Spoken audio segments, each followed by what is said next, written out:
उच्च प्रशंसा गर्दै र यसको अझ उत्तरोत्तर प्रगति र उज्जवल भविष्यको कामना गर्न चाहन्छु। यहाँ धेरै कुरा आइसकेको छ र फेरि हामी सबैलाई थाहा छ कि यो हामीले कि अपडेट हुनुपर्छ कि डिटेट हुनुपर्छ। यहाँ अपडेट हुनुभएका अग्रज पत्रकारहरूले धेरै महत्त्वपूर्ण भनाइहरू राखिसक्नु भएको छ। यो इन्जाको भूमिकाको बारेमा, योगदानको बारेमा, यसको महत्त्वको बारेमा र यसले चाहिँ पत्रकारिता जगतमा मात्रै होइन यो संसारलाई नै जोड्ने काममा पनि चाहिँ यसले प्रगति गरेको छ भन्ने कुरा पनि आइसकेको छ। त्यसकारण म विगतमा प्रस्तुत भएका अर्थात् यसभन्दा अगाडि प्रस्तुत भएका कुरालाई धेरै दोहोऱ्याउन चाहन्न। एक दुईवटा कुरा भन्न चाहन्छु। यो हामीले पहिला आणविक युद्धको बारेमा पनि धेरै चर्चा गऱ्यौँ। हामीले जलवायु परिवर्तनको बारेमा पनि धेरै चर्चा गऱ्यौँ र अहिले यो आर्टिफिसियल इन्टेलिजेन्सले ल्याउने चुनौतीका बारेमा त्यति धेरै चर्चा गरेका छैनौँ। यसको असर र प्रभावको बारेमा हामीले धेरै चर्चा गरेका छैनौँ। अब त्यतातिर पनि चर्चा गर्नुपर्ने एउटा आवश्यकता छ। अर्को आवश्यकता के छ भने हामी डिजिटल संसारमा छौँ। यसले धेरै ठुला फड्का मारिसकेको छ, गुणात्मक फड्का मारिरहेको छ। हामी सबैलाई चुनौती छ। अझ विशेष गरी पत्रकार जगतलाई, सञ्चार जगतलाई असाध्यै ठुलो चुनौती कहाँ खडा भएको छ भने मूल रूपमा अहिलेको यो सामाजिक सञ्जालले धेरै महत्त्वपूर्ण भूमिका खेलेको छ। हामीले कल्पनै नगरेको चाहिँ त्यो यसले चाहिँ सफलता पनि हासिल गरेको छ। त्यसको साथसाथै यसले चुनौती पनि खडा गरेको छ। यो चुनौतीलाई पनि हामीले ध्यान दिँदै यसलाई चाहिँ अझ हामीले मानव जातिका लागि मात्रै होइन, यो धरतीका सबै प्राणीका लागि उपयोगी हुने गरी कसरी प्रयोग गर्न सक्छौँ, यो महानतम उपलब्धि हो, धरतीको महानतम उपलब्धि हो। यस्तो छ कि अब यो हामीले शब्दमा वर्णन गर्नै सक्दैनौँ। तपाईँहरूलाई धेरै राम्रोसित थाहा छ, तपाईँहरूलाई धेरै गहिरोसित यसको अनुभूति छ। यसका असर प्रभावबारे, यसको सकारात्मक नकारात्मक प्रभावबारे मैले त सङ्केत मात्रै गर्न खोजेको, एउटा सल्लाह मात्रै दिन खोजेको। त्यसकारण यसका चुनौतीहरूलाई हामीले स्वीकार गर्ने, यसका नकारात्मक बाटाहरूलाई सकेसम्म चाहिँ कम गर्ने र हामीले सकारात्मक कुरालाई अगाडि बढाउनेतिर लैजानुपर्छ जस्तो लाग्छ मलाई। आज नेपाली पत्रकारिताप्रति असाध्यै ठुलो गर्व छ। मेरो छाती गर्वले फुलेको छ, श्रद्धाले सेन झुकेको छ। किनभने पुस 5 गतेदेखि फागुन 11 गते दिनसम्मको चाहिँ यो करिब 66 दिनमा एउटा महान बहसमा नेपाली पत्रकारिता जगत, सञ्चार जगत अग्र मोर्चामा खडा भयो। साराका वाणीहरूलाई संकेन्द्रण गरेर यसले चाहिँ अगाडि ल्यायो र महान नेपाली जनताको एकताले हाम्रो लोकतन्त्र, हाम्रो लोकतान्त्रिक मूल्य मान्यता र शान्तिपूर्ण रूपमा अगाडि बढ्नु तपाईँको मनमिटर अहिले घुमिरहेको होला। पुस 5 गतेदेखि देशैभरिका जति घटनाक्रम भए त्यसलाई एउटा महान बहसको रूपमा हामीले लिए पनि हुन्छ। पहिला भन्थ्यौँ हामी समुद्र मन्थनको रूपमा हामीले लिए पनि हुन्छ। त्यसबाट एउटा महान संश्लेषण पैदा भएको छ। हाम्रो संविधान, तपाईँ हामीलाई धेरै राम्रोसित थाहा छ, हाम्रो संविधानले लोकतन्त्रका सबै आयामहरूलाई समेटेको छ र मात्रै होइन नयाँ मूल्य मान्यतालाई पनि आत्मसात गर्न खोजेको छ। हाम्रो संविधान साँच्चीकै दुनियाँको मौलिक छ र यसले मौलिक अभ्यास गर्न खोजेको छ। हाम्रो संविधानले यो परम्परागत संसदीय व्यवस्था पनि होइन र यो चाहिँ हाम्रै मौलिकतामा, मौलिक जगमा खडा भएको छ। नेपालीपन छ यसमा, नेपाली मौलिकता छ र त्यो संविधानमा फेरि पनि हामीले विकास गर्नु छ, परिमार्जन गर्नु छ, संशोधन गर्नु छ त्यो संशोधन परिमार्जन र विकास गर्नका लागि यसको चाहिँ सफल कार्यान्वयन गर्नु छ।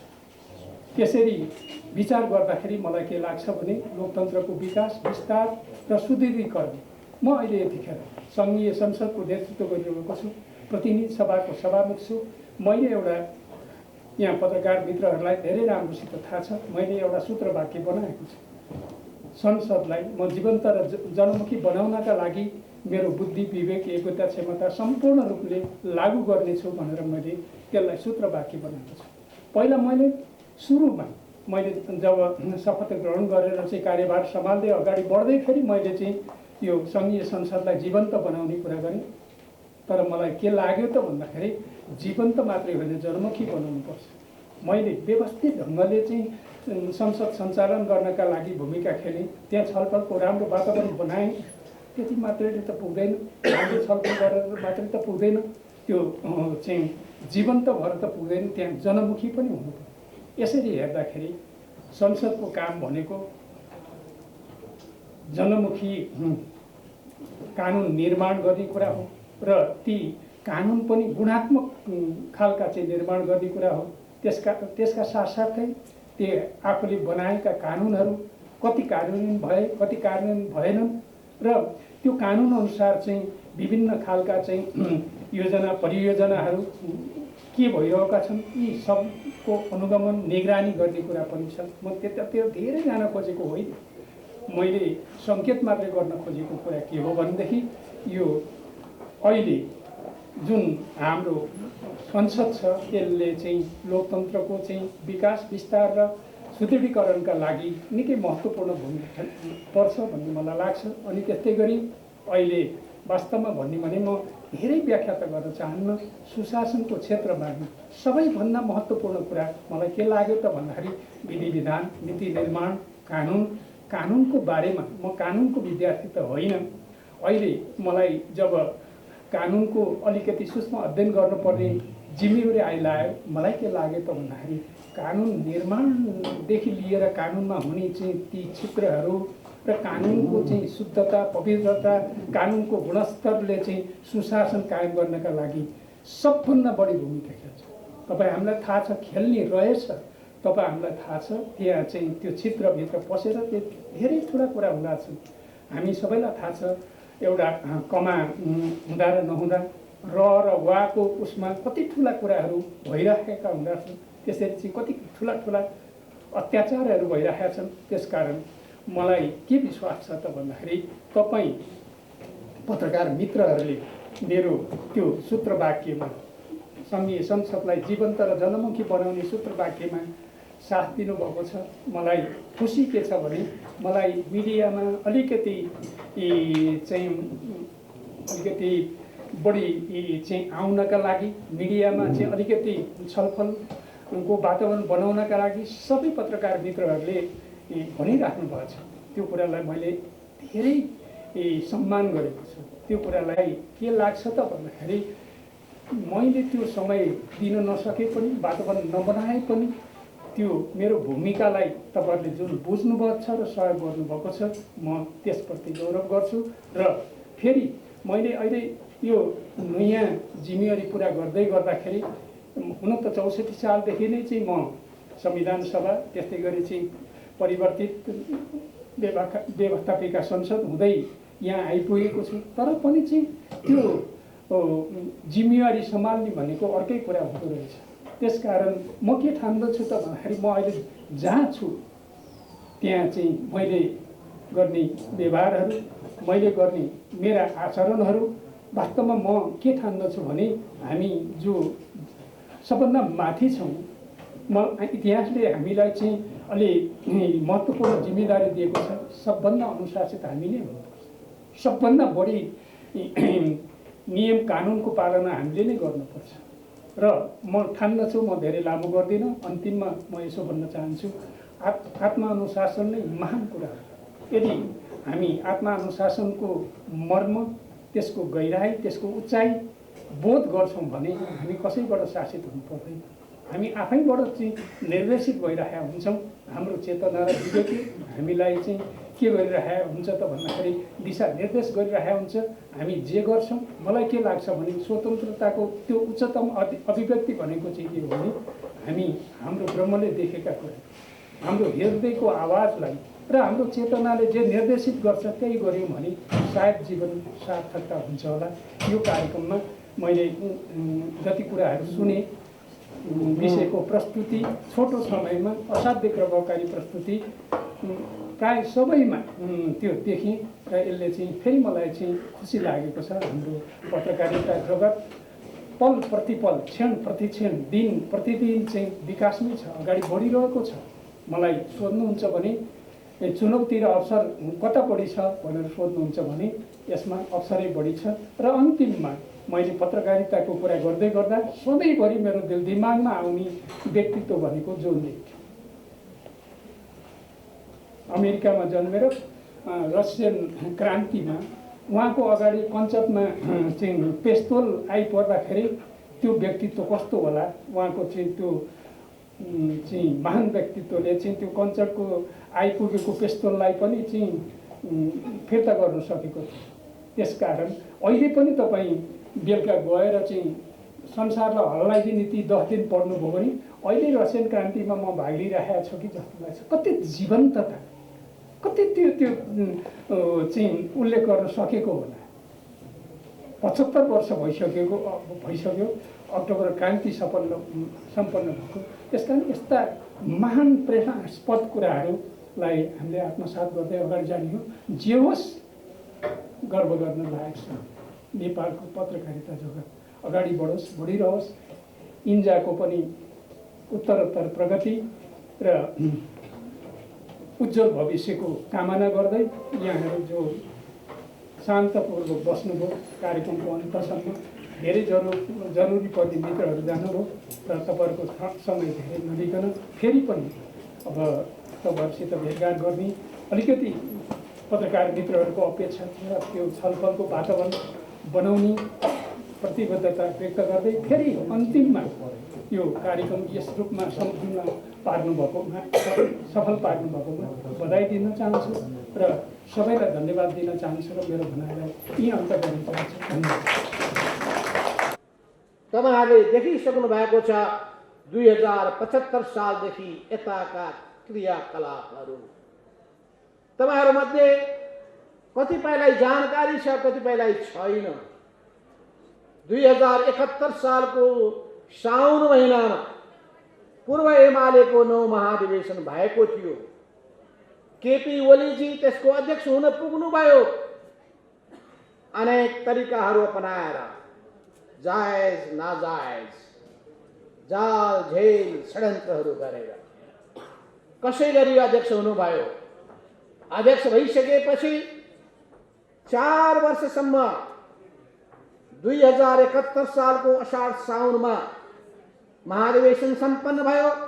2075 सालको जेठ महिनासम्म झन्डै 4 वर्ष, 3 वर्ष 10 महिना को समय त्यतिकै खेर गयो। त्यतिखेर पनि धेरै नेता र कार्यकर्ताहरू संगठित गरिएनन्, संगठनमा आबद्ध गरिएन।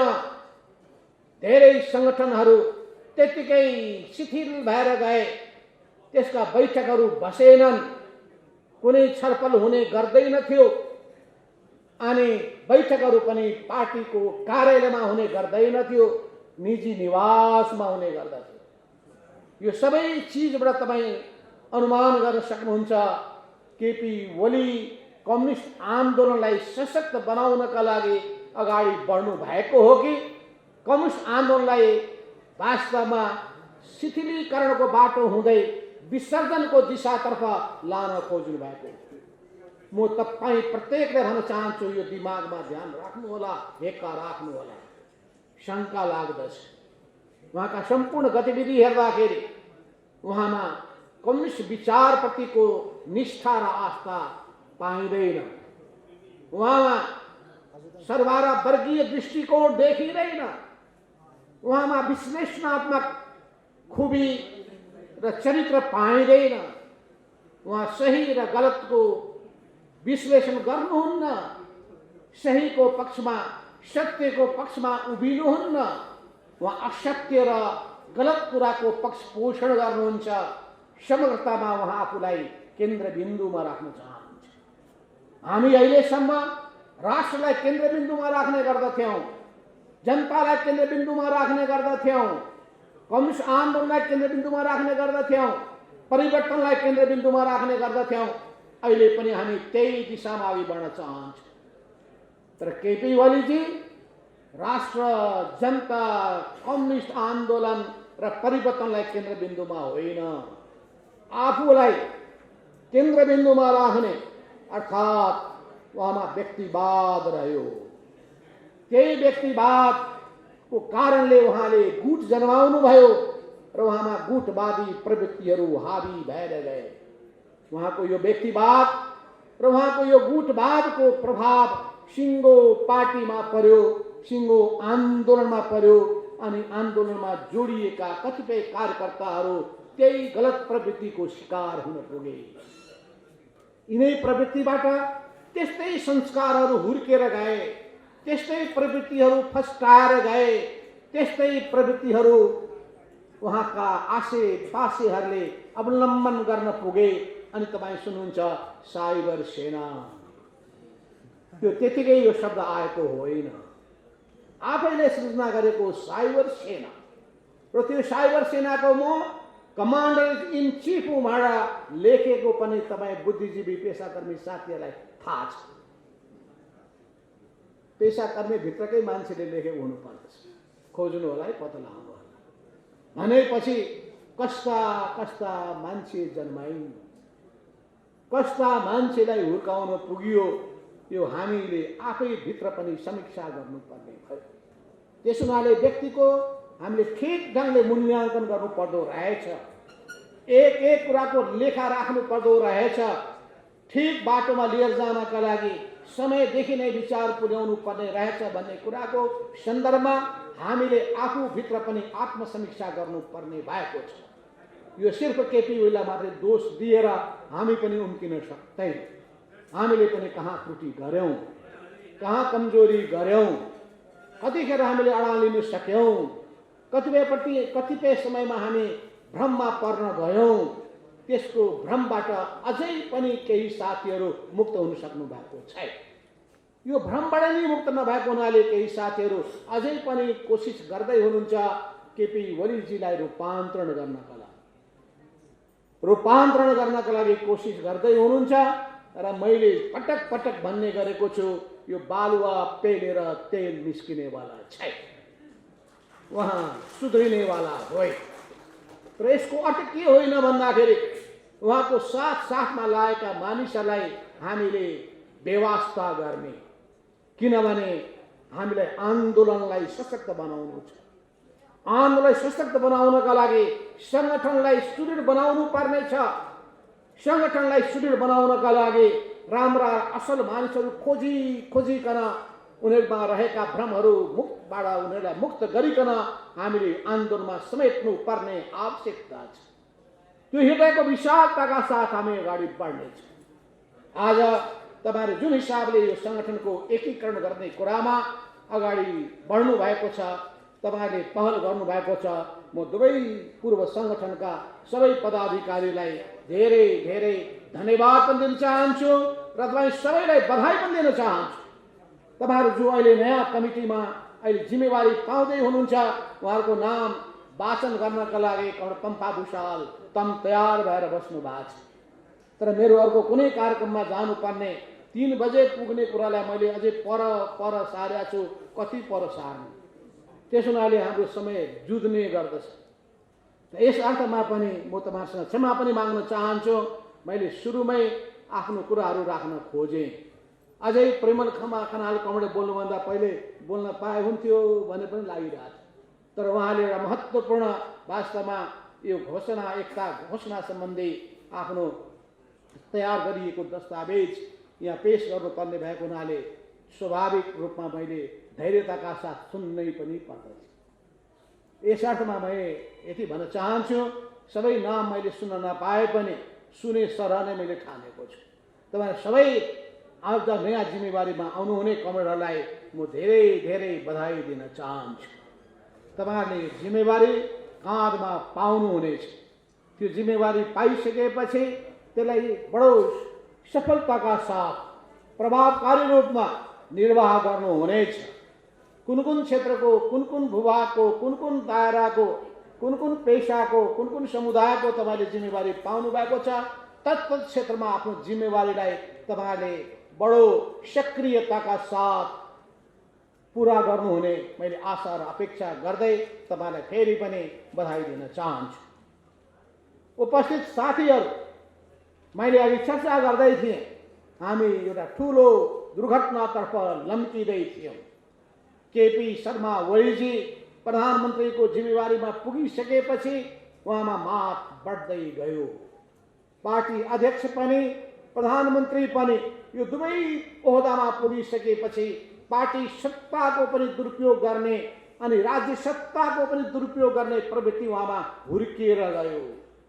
कुनै पनि चिज पछि जब फस्टाउँछ, बुझ्नु होला त्यसको बिउ पहिलेदेखि त्यहाँ विद्यमान हुनै पर्छ। त्यहाँ बिउ छ तब नै त्यो हुर्किन्छ। त्यो हुर्केर गयो। केपी ओलीजीमा यी प्रवृत्तिहरू, व्यक्तिवादी प्रवृत्तिहरू हुर्केर गए। अहङ्कारी प्रवृत्तिहरू फस्टाएर गए। दम्भीपन उहाँमा प्रबल रूपमा देखा पर्न थाले। अरूलाई अपमान गर्ने प्रवृत्तिहरू देखियो। अर्थात् हामीले खोजेको लोकतान्त्रिक संस्कार उहाँमा देखिएन। हामीले अपेक्षा गरेको कम्युनिस्ट संस्कार देखिएन। फलस्वरूप कम्युनिस्ट पार्टीभित्र मात्रै होइन, आफ्नो पार्टीभित्र मात्रै होइन, सिङ्गो समाजका अरू जुनसुकै व्यक्तिहरू उहाँप्रति आलोचक भए भने, उहाँलाई सुझाव दिए भने उहाँलाई ती कुराहरू कहिल्यै पनि मन परेन। उनीहरूको मान मर्दन गर्नका लागि उहाँ तम्सिनुभयो, अगाडि बढ्नुभयो। उहाँले प्रयोग गरेका शब्दहरू तपाईँ एक एक शब्दहरू केलाएर हेर्नुभयो भने उहाँमा वास्तवमा कस्तो संस्कार छ भन्ने कुरा तपाईँ बुझ्न सक्नुहुन्छ। तर हामी त्यो तहमा झर्न सक्दैनौँ। र तपाईँहरू पनि हामीबाट आशा गर्नुहुन्छ, कमरेडहरू, तपाईँहरू केपी ओलीसँग लड्दै हुनुहुन्छ। यो ओलीसँग होइन, केपी ओली प्रवृत्तिसँग लड्दै हुनुहुन्छ भने सम्झिनुहोस्। तपाईँले सम्झिनुहोस्, त्यो प्रवृत्ति कहीँ तपाईँहरूमा कतै नझाङ्गियोस्, यसमा होस गर्नुहोस्। तपाईँले समयमै हामीलाई बडो आगाह गर्दै हुनुहुन्छ, सजग र सचेत बनाउँदै हुनुहुन्छ। यो तपाईँहरूको जिम्मेवारी पनि। पार्टी राम्रो ढङ्गले अगाडि बढोस् भन्ने चिन्ता सबैमा छ। यो आन्दोलन कमजोर नहोस्, विसर्जनको दिशामा नजाओस् भन्ने चिन्ता सबैमा छ। किनभने हाम्रो ठुलो त्याग, तपस्या, बलिदान र लगानीबाट यो आन्दोलन आजको अवस्थामा आइपुगेको छ। हामी अझै पनि चाहन्छौँ भ्रममा परेका साथीहरू, केपी ओलीजीको भ्रममा परेका साथीहरू आउनुहोस्। यो मूल प्रवाहको पार्टीमा एकताबद्ध भएर तपाईँहरू जिम्मेवारी, उपयुक्त जिम्मेवारी प्राप्त गरेर अगाडि बढ्नुहोस्। हामी तपाईँहरूप्रति कुनै आग्रह, कुनै पूर्वाग्रह पाल्ने छैन। समय छ। समय छँदै तपाईँहरूले सही निर्णय गर्नुभयो भने हामी तपाईँलाई हृदयदेखि नै स्वागत पनि गर्नेछौँ। त्यस हुनाले केही दिनको विलम्ब भएको कारणले गर्दाखेरि तपाईँहरूले आफूलाई एक्लो महसुस गर्नुपर्ने, हामीबाट टाढा महसुस गर्नुपर्ने कुनै आवश्यकता छैन। त्यस हुनाले यति कुराहरू भन्दै मैले भन्न चाहेको कुरा के हो भने यो सिङ्गो पार्टीभित्रको समस्या, यो पार्टीभित्रको समस्यामा सीमित रहेन, सिङ्गो राष्ट्रको समस्याको रूपमा देखा पर्यो। सिङ्गो राष्ट्रभित्रको समस्याभित्र यो प्रवृत्ति गुरुगत रूपमा देखियो। लोकतन्त्र भर्सेस मन परितन्त्र, लोकतन्त्र भर्सेस तपाईँ अर्को शब्द हुनुहुन्छ निरङ्कुश तन्त्र। यो निरङ्कुश तन्त्र लोकतन्त्रको बीचको सङ्घर्षको रूपमा देखा पर्यो। सडकमा नागरिक समाजको आवाज तपाईँ सुनिरहनु भएको छ। नागरिक समाजले उठाएको आन्दोलनको आवाजहरू प्रतिध्वनित भइरहेका छन्। हामी सुनिरहेका छौँ। विभिन्न राजनीतिक दलहरूले यस बीचको अवधिमा सडकमा नारा घन्काएको कुरा सम्झिरहेका छौँ। हामी सम्झिरहेका छौँ समाजका सबै वर्ग तहका जनताले व्यक्त गरेको चिन्ता र त्यो चिन्तामा व्यक्त गरेका कुराहरू हामी सम्झिरहेका छौँ। त्यसो हुनाले पनि यो वली प्रवृत्तिबाट हामी मुक्त हुने कसरी, कम्युनिस्ट आन्दोलन मुक्त गर्ने कसरी, नेपाली राजनीतिलाई मुक्त गर्ने कसरी, नेपाली समाजलाई मुक्त गर्ने कसरी, हाम्रो चिन्ता त्यहाँ छ।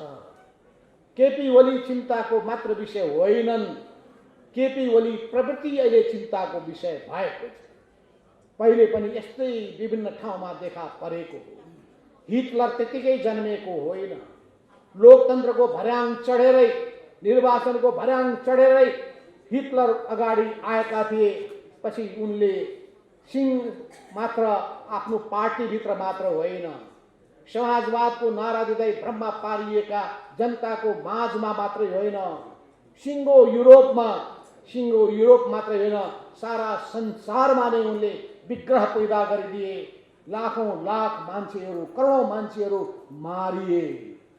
त्यसो हुनाले यो अधिनायकवाद बडो खतरनाक रोग हो। यो अधिनायकवादी प्रवृत्ति महाखतरनाक रोग हो। यो दम्भी प्रवृत्ति अत्यन्तै ठुलो रोग हो। यो रोगबाट मुक्त हुनै पर्छ। यो देशलाई मुक्त गर्नै पर्छ। यो प्रवृत्तिबाट मुक्त गर्नै पर्छ। तर अहिले पनि केपी ओलीजी अहिले पनि प्रधानमन्त्रीको कुर्सीमै विद्यमान हुनुहुन्छ। पार्टी केन्द्रीय कमिटीको अत्यधिक ठुलो संख्याले उहाँलाई अध्यक्ष पदबाट निकालिसकेको छ, तर पनि आफूलाई अध्यक्षै घोषणा गर्दै हुनुहुन्छ। हुँदा नेपाल कम्युनिस्ट पार्टी नेकपाको सदस्य पदबाट समेत निष्कासित भइसकेको व्यक्ति उही नेपाल कम्युनिस्ट पार्टी नेकपाको नाम लिएर अध्यक्ष पनि सदस्यको रूपमा पनि बडो भाषण गर्दै हिँडेको देखिन्छ। उही झण्डा उही चिन्ह प्रयोग गरेको पाइन्छ। मानिसहरूमा भ्रम पैदा गर्न खोजेको देखिन्छ। अरू राजनीतिक दलहरूलाई पनि दुविधामा पार्न खोजेको पाइन्छ। यो दुईटै पार्टी त अझै पनि एकै छ। अब हामी गर्ने के? हामीले निर्वाचन आयोगमा धावा गरिसकेका छौँ। निर्वाचन आयोगमा हामीले भनेका छौँ केपी ओली अब हाम्रो पार्टीका अध्यक्ष रहेनन्, किनभने यही हो हल जुन हलमा केन्द्रीय कमिटीको बैठक पुसको 7 गतेका दिनमा बसेको थियो र पुस 5 गतेका दिनमा संसदको प्रतिनिधि सभाको विघटन गरिसकेपछि उहाँले पार्टीको स्थायी कमिटीको बैठक बस्दै बालुवाटारमा बस्दै उहाँको सहमतिमा बसेको त्यो बैठक हो। त्यहाँ बालुवाटारमा बसेको बैठक हो। त्यो बैठकमा आउने हिम्मत गर्नु भएन। निवासमै बसेर उहाँले सचिवालयको त्यो भवनमा बसिरहेको स्थायी कमिटीको बैठकमा आउने उहाँमा साहस भएन। त्यतैबाट उहाँले राष्ट्रपति कहाँ गएर प्रतिनिधि सभा विघटन गर्ने, त्यो पनि मन्त्री परिषदको बैठकको नाम राखेर मन्त्रीहरू पुग्न नपाउँदै त्यत्तिकै उहाँले अझै भन्न सकिन्छ अवैधानिक भन्न सकिन्छ। त्यस हिसाबले त्यो विघटन गर्ने काम उहाँले गरेको हो। यस सन्दर्भमा त्यो बसेको बैठक, त्यहाँ बसेको बैठक, उहाँ समेतले बोलाएको बैठक आधिकारिक बैठक हो। पुस 5 गतेको दिनमा त्योभन्दा पहिलेदेखि बसिरहेको बैठकको निरन्तरता थियो त्यो, र त्यही बैठकले फेरि केन्द्रीय कमिटीको बैठक जुन पहिले 15 गते, पछि 13 गते अनि पछि 7 गते बोलाउने काम गरेको हुनाले त्यो 7 गतेको बैठक पनि एकातर्फ त्यो बैठकको निरन्तरता थियो, अर्कोतर्फ भनेको 25% भन्दा बढी, अझै 2/3 भन्दा बढी सदस्यहरूको उपस्थितिबाट त्यो बैठकले वैधानिकता प्राप्त गरेको थियो। त्यो वैधानिकता प्राप्त गरेको कमिटी, केन्द्रीय कमिटीको बैठकले नै केपी ओलीजीलाई अध्यक्ष पदबाट निकाल्यो अनि पछि गएर पार्टी सदस्यबाट पनि निकाल्ने काम गर्यो। त्यो वैधानिक नभएर के वैधानिक हुन्छ? एउटा पार्टीभित्रको व्यवस्था सञ्चालन गर्ने आधार के हुन्छ? पार्टीभित्रको व्यवस्था सञ्चालन गर्ने आधार पार्टीको विधान हुन्छ। पार्टीको विधानमा लेखिएको छ व्यक्ति संगठनको मातहतमा हुन्छ। पार्टी विधानमा लेखिएको छ कि अल्पमत बहुमतको मातहतमा हुन्छ। त्यो विधानमा लेखिएको छ अनुशासनको कारवाही गर्ने अधिकार केन्द्रीय कमिटीलाई हुन्छ, किनभने केन्द्रीय कमिटी पार्टीको सर्वोच्च संस्था हुनेछ महाधिवेशन नभएको बेलासम्म। त्यो बेलासम्म केन्द्रीय कमिटी नै पार्टीको सर्वोच्च संस्था हुन्छ र प्रत्येक पार्टी सदस्यहरू केन्द्रीय कमिटीको मातहतमा हुन्छन् भनेर हाम्रो पार्टीको विधानमा लेखिएको छ। विधानको स्पष्ट व्यवस्था यो हुँदाहुँदै अनि केपी ओली पार्टीभन्दा माथि हुन सक्छन्? विधानमा लेखिएको छ कुनै पनि चिजमा निर्णय गर्नु पर्यो भने बहुमतको निर्णय पार्टीको निर्णय हुनेछ।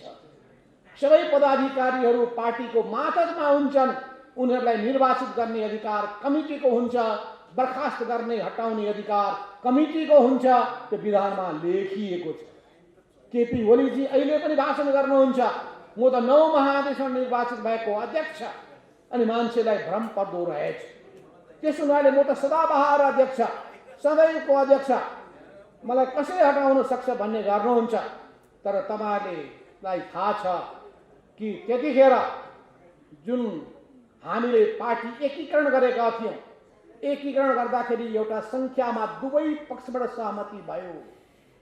एउटा पक्षबाट 241 जना, अर्को पक्षबाट 200 जना, जम्मा 441 जनाको केन्द्रीय कमिटी बनाउने। पुराना सबै कमिटीहरू सिँगै दुईटै पार्टी विघटन गर्ने, दुईटै पार्टीहरू विघटन भए, दुईटै पार्टीसँग जोडिएका जुन पार्टी कमिटीहरू सबै विघटित भए र त्यो विघटित भइसकेपछि अब मरिसकेको त्यो पार्टी, विघटित भइसकेको पार्टी फेरि जिउँदो भएर आउन सक्दैन। त्यस हुनाले कुनै भ्रम छ भने पूर्व एमाले बिउतिएर आउला भन्नुहुन्छ भने त्यो बिउतिन सक्दैन। अरू कुनै नाममा, त्यही नाममा पनि कसैले यदि अस्ताउँदो सुरी लिएर हिँड्छ भने बोकेर हिँडोस्, हामीलाई भन्नु केही पनि छैन। त्यस हुनाले त्यो नाम भोलि मैले भन्ने गरेका छु, त्यो केपी ओली फाउन्डेसनै बनाएर पनि पार्टी खोल्छन् भने पनि हाम्रो कुनै गुनासो रहने छैन।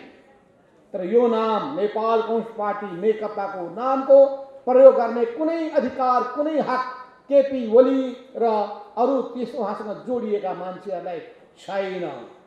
त्यसो हुनाले हामीले निर्वाचन आयोगमा यस सम्बन्धी आधिकारिकताको दावी गरेका छौँ र हामीलाई विश्वास छ निर्वाचन आयोगले कानुन सम्मत ढङ्गबाट विगतमा जसरी विभिन्न पार्टीभित्रको विवादलाई टुङ्गो लगाउने तरिका अवलम्बन गरेको छ, यसको पनि तदनुरूप नै यसको टुङ्गो लगाउनेछ।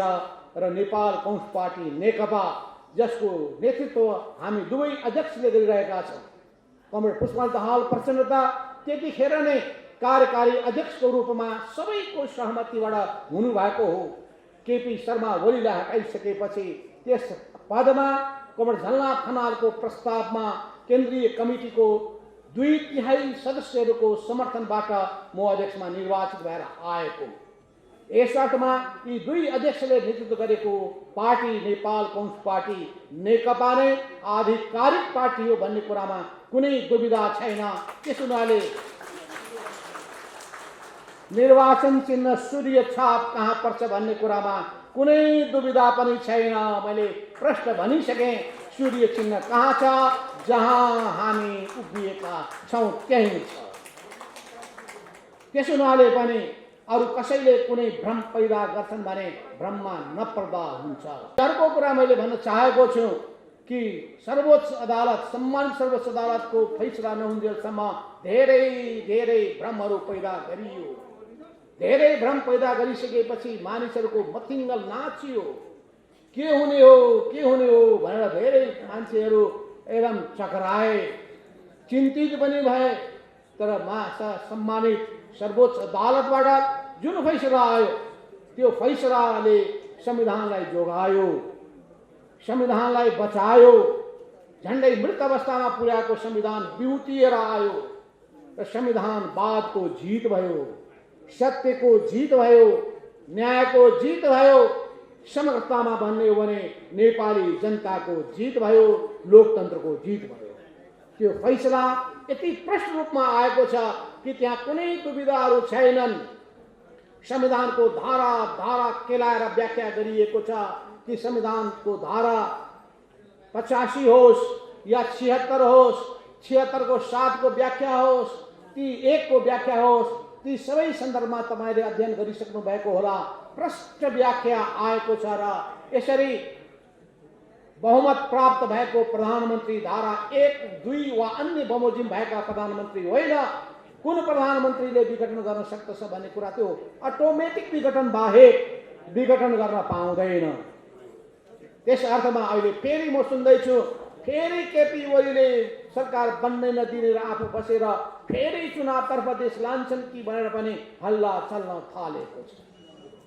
यस अर्थमा अब जालसाजी गर्नेले के गर्लान् भन्ने कुरामा होस् त गर्नै पर्छ। किन पहिले पनि हामी त्यही भन्दै थियौँ, संविधानको कुनै धारामा लेखिएको छैन भन्दै थियौँ। हामी त्यही धारा पल्टाएको गरिरहेका थियौँ। केपी ओलीलाई धारासित के मतलब, धारा सुकाइदिए अनि आफ्नो हिसाबले कदम चाहे। त्यसो हुनाले कहिले सुनिन्छ सङ्कटकाल लागू गर्ने अरे, कहिले सुनिन्छ तह लगाइदिन्छु भन्ने अरे, कहिले भाषण सुनिन्छ एक होइन अनेक कदमहरू चालेर ठिक गर्न सकिन्छ अरे। हुँदा हुँदा तपाईँले सुन्नुभयो जो पार्टीको सदस्य नभएको व्यक्तिले अनि संसदीय दलको नेताको पनि दावा गरिरहेका छन् अनि मुख्य सचेतकबाट देव गुरुङजीलाई हटाएको पनि सुन्नुभएको छ। अधिकारै नभएको कुरा कहाँबाट हटाउने?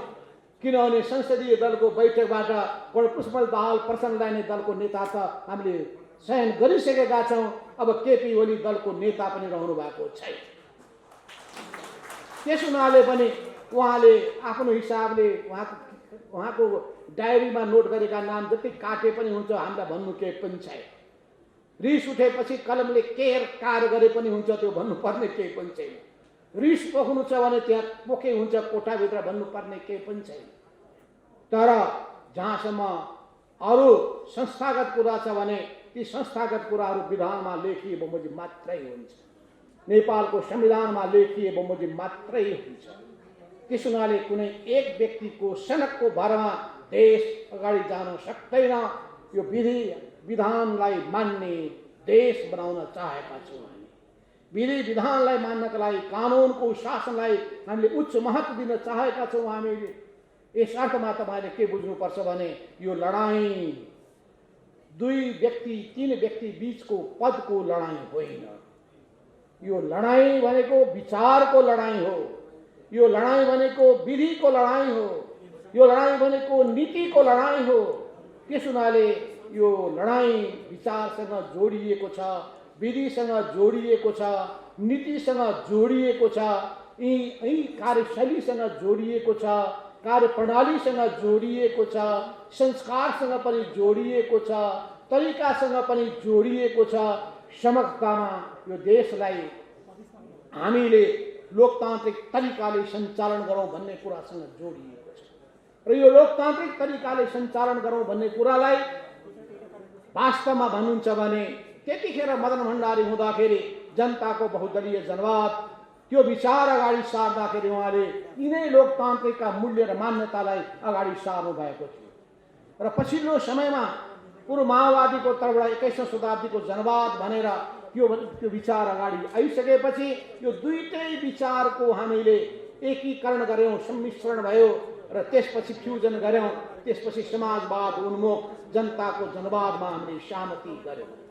त्यो जनताको बहुदलीय जनवादको कुरा लिने अनि नेकपा एमालेवादीहरू एक हौं भन्ने जुन नारा लगाइएको छ त्यो नारा मान्छेमा भ्रम पैदा गर्न मात्र हो। त्यो कुनै भ्रममा पर्नुपर्ने आवश्यकता छैन। केपी ओलीजीले न कोअर्डिनेसन केन्द्रको बीजारोपण गर्नुभएको हो, न नेकपा मालेको बीजारोपण गर्नुभएको हो, स्थापना गर्नुभएको हो, न नेकपा एमाले बनाउनका लागि कुनै महत्त्वपूर्ण भूमिका खेल्नु भएको हो। उहाँ न कुनै आन्दोलनमा कुनै सहभागी नै हुनुभएको छ। त्यस हुनाले केपी ओलीजीलाई संगठनसँग पनि कुनै चासो सरोकार छैन, आन्दोलनसँग पनि कुनै चासो सरोकार छैन र परिवर्तनसँग पनि चासो सरोकार छैन। जनताको हित र कल्याणको कुराहरू, जनताको जीवनको रूपान्तरण गर्ने कुराहरूप्रति पनि उहाँलाई कुनै चासो र सरोकार छैन। उहाँलाई चासो र सरकार भनेको खाली गफ गर्ने कुरामा मात्रै छ। गफले मात्रै संसार चल्ने भइदिएको भए मदन भण्डारीले त्यतिकै भन्नुहुने थिएन कुराले चिउरा भिज्दैन। सम्भवतः मदन भण्डारी आज हुनुभएको भए त्यही भाषण गर्नुहुन्थ्यो, कुरा नगर है कुराले चिउरा भिज्नेवाला छैन, काम गर काम, परिणाम देखाओ परिणाम। यो ठुल्ठुलो हवाई गफ गरेर केही अर्थ राख्दैन भनेर उहाँले भन्नुहुन्थ्यो होला। अनि आफैले चुनावको घोषणा गर्ने अनि त्यसको विधि पद्धतिलाई उल्लङ्घन गर्दै अनि उद्घाटन शिलान्यास गर्दै हिँड्ने, कुनै विधि प्रक्रिया पुरा नगर्ने, यत्तिकै टेन्डर दिएको भने हावादारी घोषणा गर्ने यो काम चालु भएको तपाईँले देखिरहनु भएको छ। त्यस हुनाले कहीँ नभएको जात्रा हाँडी गाउँमा भने जस्तै यी जात्रा हाम्रो देशमा केपी ओलीजीबाट भइरहेको छ। त्यस हुनाले उपस्थित कमरेडहरू, तपाईँहरूको मनमा कुनै भ्रम छ जस्तो लाग्दैन। यी जम्मै कुराको सन्दर्भमा पनि म धेरै जान चाहन्न, किन समय पनि कम छ र फेरि अध्यक्ष कमरेड पुष्पन दाहाल प्रचण्डले पनि बोल्नु पर्नेछ। फेरि सबै विषय बोलिदिनु भयो भन्नु होला, फेरि पछि गुनासो गर्नु। त्यस हुनाले हामी तपाईँलाई घन्टौँ घन्टाको विषय राख्न सक्छौँ, प्रशिक्षण दिन सक्छौँ, इतिहास बताउन सक्छौँ, अनुभव सुनाउन सक्छौँ। यी सबै 50 वर्षको लामो अनुभव सुनाउनलाई त धेरै समय लाग्छ। केपी ओलीजीको सङ्गत झन्डै झन्डै 48 वर्ष, झन्डै 50 वर्ष भइसक्यो। 2029 सालमा मेरो पहिलो भेट मोरङमा भएको थियो र मेरो आफ्नै डेरामा भएको थियो, यो तपाईँलाई थाहा होस्। त्यो बेलादेखिको सङ्गत भएको हुनाले उहाँका जम्मै अन्तरकुन्तर मलाई थाहा छ। फेरि सबै अन्तरकुन्तर मलाई थाहा छ भने चाहिँ अरूलाई थाहा छैन भने ठान्नु होला। म अरू कतिपय पाटाका बारेमा अरूलाई थाहा हो, मसँग जोडिएको पाटोको बारेमा मलाई थाहा छ, त्यो आधिकारिक रूपमा म भन्न सक्दछु। त्यसै गरी कमरेड पुष्पन दाहाल प्रचण्डसँगको पनि सङ्गत 4 दशक 40 वर्षको झन्डै भएको छ। यस अर्थमा पनि हिजो आजको हाम्रो सम्बन्ध र भेटघाट होइन। सङ्कटको बेलामा हामीहरूले सँगसँगै काम गरेका छौँ। पञ्चायत विरोधी आन्दोलनको बेलामा तपाईँहरूले त्यो बेलामा खेल्नु भएको भूमिका म बिर्सिँदिनँ। चाहे शिक्षक सङ्गठन आन्दोलन, सबभन्दा पहिलो अगुवा त्यो शिक्षक आन्दोलन हो। पहिलो श्रेय म शिक्षक साथीहरूलाई बद्री प्रसाद खतिवडाजीलाई दिन चाहन्छु। उहाँलाई तपाईँले स्वागत गर्दै सम्मान गर्दै तालीको गर्न चाहन्छु। त्यसो हुनाले तपाईँ सबैको उहाँ विष्णु पितामा हजुरबुवा, त्यसो हुनाले चाहिँ आन्दोलनको हिसाबले सोच्ने हो भने र मैले भन्ने गरेको छु। त्यसै गरी अर्को शिक्षकका नेताको रूपमा सुशील चन्द्र आमात्यजी, अनि त्यही क्रममा नै 36 सालमा मजदुर आन्दोलन, विद्यार्थी आन्दोलन, अनि पछिल्लो कालमा तपाईँहरूको कर्मचारीको आन्दोलन पनि, अनि 47 सालमा तपाईँहरूले गर्नुभएको आन्दोलन, त्यसमा भएको दमन पश्चात हामीले 51 सालमा कर्मचारीहरूमाथि भएको चरम दमन पछिको तपाईँहरूको न्यायोचित मागलाई सम्बोधन गर्ने काम मनमोहन अधिकारी प्रधानमन्त्री, म प्रधानमन्त्री भएको बेलामा नेकपा एमालेको अलबत्तको सरकारको पालामा गरेका थिए। कर्मचारी साथीहरूलाई सम्झना होला, त्यतिखेर हामीले तपाईँहरूको साथमा आन्दोलन अगाडि बढाउनका लागि हामीले नै उत्प्रेरित गरेका थियौँ र पछि तपाईँहरूका मागलाई सम्बोधन गर्नका लागि हामीले नै पहल पनि गरेका थियौँ। यस अर्थमा तपाईँले जुन कुरा अगाडि सार्नु भएको छ, कर्मचारीको होस्, पेसाकर्मीहरूको होस्, यी जम्मै विभिन्न पेसासँग आबद्ध हुनुभएकाहरूका तपाईँहरूका आफ्ना समस्याहरू पनि छन्, आफ्ना वेदनाहरू पनि छन्, आफ्नो पेसागत हकित अधिकारका कुराहरू पनि छन्, अनि पेसागत मर्यादाका कुराहरू पनि छन्, अनि आफ्नो जीवनयापनका कुराहरू पनि छन्, वृत्ति विकासका कुराहरू पनि छन्, अनि राष्ट्रिय अन्तर्राष्ट्रिय क्षेत्रमा आफ्नो रिकग्निसनका कुराहरू पनि छन्। यी सबै सन्दर्भमा तपाईँहरू बडो सम्मानित ठाउँमा जिम्मेवारी लिनुभएको छ, जिम्मेवारी निर्वाह गरिरहनु भएको छ। तपाईँहरू म यति भन्न चाहन्छु, यो मुलुकमा सुशासन कायम गर्ने कसरी, यो मुलुकमा सही नीति अवलम्बन गरेर जाने कसरी, नीतिको तर्जुमा गर्ने कसरी, अनि त्यो नीति तर्जुमा गर्दाखेरि विगतमा गरिएका हाम्रा काम र अनुभवहरू त्यसको समीक्षा गर्दै नयाँ नीतिहरू तय गर्ने कसरी, यी सबै कुराहरूको सन्दर्भमा तपाईँहरूको अनुभव, तपाईँहरूको राय महत्त्वपूर्ण हुन्छ। हो हामीले पार्टीभित्र यिनै विषयमा छलफल गरौँ। जनताको सरकारका विषयमा, चाहे कोरोनाले प्रताडित जनताहरू, पीडित भएका जनताको समस्या सम्बोधन गर्ने कुरा होस्, या भ्रष्टाचारसँग जोडिएका विषयहरूलाई हल गर्ने कुरा होस्, या ढिला सुस्तीका कुराको सन्दर्भका कुरा होस्, यी सबै कुराहरूको सन्दर्भमा पार्टीको कमिटीमा छलफल गरौँ, बैठक गरौँ, विचार मन्थन गरौँ। 3 जना पूर्व प्रधानमन्त्री हामी छौँ, 4 जना प्रधानमन्त्री तहकोमा पुगेका मान्छे छौँ। पूर्व प्रधानमन्त्री मन्त्रीहरू छौँ, यी सबैको विचार राय लियौँ। विभिन्न पेसासँग जोडिएका साथीहरू, बुद्धिजीवीहरूको, अर्थशास्त्रीहरूको राय विचारहरू सङ्कलन गरौँ भन्दाखेरि केपी ओलीजी कहिल्यै पनि मान्नु भएन।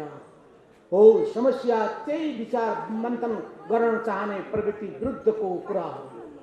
यस अर्थमा हामी सामूहिकतामा विश्वास गर्न चाहन्छौँ, सामूहिक बुद्धिमा विश्वास गर्न चाहन्छौँ, सामूहिक बुद्धिको आधारमा नै सामर्थ्य बढाउन चाहन्छौँ र परिणाम दिन चाहन्छौँ। जनताको जीवन सुखी बनाउन चाहन्छौँ, देशलाई समृद्ध बनाउन चाहन्छौँ। त्यसमा तपाईँहरूले पनि आफ्नो कर्तव्य राम्ररी पुरा गर्नुहोस्। जनतालाई दुःख दिने काम नहोस्, जनतालाई सुख दिने काम गर्नुहोस्। किन तपाईँहरू एउटा विचारबाट निर्देशित हुनुहुन्छ? त्यो विचार भनेको कम्युनिस्ट विचार हो, त्यो विचार भनेको मार्क्सवाद लेनिनवाद हो। त्यो विचारहरूले निर्देशित भएर जनताको सेवा गर्ने भावनाबाट, देशभक्तिको भावनाबाट प्रेरित भएर तपाईँहरूले अगाडि बढ्नुपर्छ। देशलाई केन्द्रबिन्दुमा राख्नुहोस्, जनतालाई केन्द्रबिन्दुमा राख्नुहोस्, सेवालाई केन्द्रबिन्दुमा राख्नुहोस् अनि त्याग र समर्पणको भावनालाई केन्द्रबिन्दुमा राख्नुहोस्। मलाई कति फाइदा हुन्छ भन्ने कुरालाई केन्द्रबिन्दुमा नराख्नुहोस्। म तपाईँलाई फेरि जोड दिएर भन्न चाहन्छु, तपाईँहरू डिस्टिङ्क्ट फरक किसिमको व्यक्तिहरू हुनुहुन्छ। कम्युनिस्ट पार्टीसँग जोडिएका व्यक्तिहरू अलग किसिमका धातुले बनेका हुन्छन्। तपाईँहरूमा इमान्दारिता देख्नुपर्छ, तपाईँहरूमा कर्तव्यनिष्ठा देख्नुपर्दछ, तपाईँहरूमा सेवा भावना देख्नुपर्छ, तपाईँहरूमा जनताप्रतिको प्रेम र सद्भाव देख्नुपर्छ। जनतासँगको बोली चाली व्यवहारहरू, ती गरिब निभोखा व्यक्तिहरू, ती अन्य अत्याचारमा परेकाहरू, ती सबैको तपाईँहरूले आवाज बन्न सक्नुपर्छ। उनीहरूको स्पन्दनलाई, उनीहरूको धड्कनलाई बुझ्न सक्नुपर्दछ। यस रूपमा तपाईँहरूबाट हामी आशा गरिरहेका हुन्छौँ। तपाईँहरूको बारेमा कम्प्लेन नआओस्, जिल्लाबाट नआओस्, प्रदेशबाट नआओस्, मन्त्रालयबाट नआओस्, विभिन्न सङ्गठनहरूबाट नआओस्।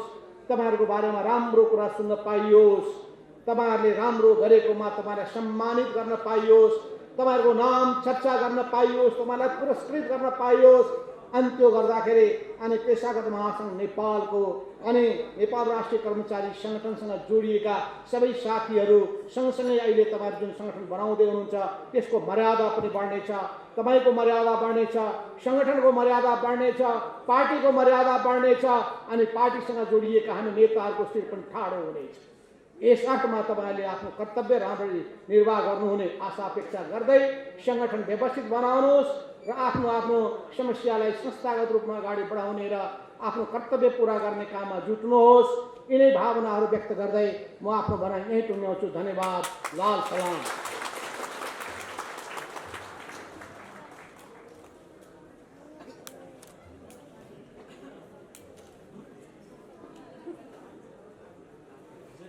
महत्त्वपूर्ण सम्बोधनको लागि आभार व्यक्त गर्दै हामी धन्यवाद ज्ञापन गर्छौँ हाम्रो प्रमुख अतिथि श्रद्धेय माधव कुमार नेपाललाई। विशेष गरी मूलतः विचार र राजनीति नै हो